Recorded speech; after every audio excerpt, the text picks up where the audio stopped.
Oops! Andito na naman si Uncle Tak. Ngayong araw pala ay duty ulit namin, kaya kami ay nagsama-sama, nagbigis-bigis na parang walis upang sa ganon bibilis yung aming trabaho. Itong araw pala na ito ay busy kami mamayang gabi. Nag-refill na rin akong salt, pepper and soya at mga cutlery. At yung mga kasama ko naman ay naglagay na rin ng mga tissue at ashtray. At inaris na rin nila yung mga bangkuan. Obligado tayong magtulungan para sa ganon bibilis yung aming trabaho. At shoutout nga pala sa mga OFW saan man sa bundo na katulad ko. At ngayon, hindi na nga ako nagpunas ng mga sopa sapagkat pinunasan na nga ng mga kasama ko. At nang okay ng lahat, dumating na rin yung stop food namin. Eto nga pala yung chicken fillet at Japanese noodles. Kumuha na nga kami dyan sapagkat may baon nga kami. Ang dala nga pala naming ulam ay dinuguang upo at sinigang na salmon. Kaya itong Uncle Tax nyo, mabubusog na naman itong araw na ito. Kaya una kong kinuha itong dinuguang upo na may baboy din. Kaya tara muna mga uncle, samahan nyo muna akong kumain. Unang subo po para sa inyo.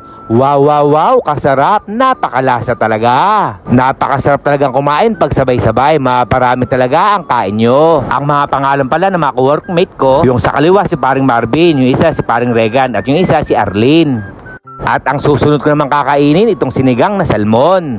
Kaya mga uncle, i-comment nyo naman kung saan umabot ang bidyong ito. Kaya hanggang dito na lang, ito po yung Uncle Tax. Ingat!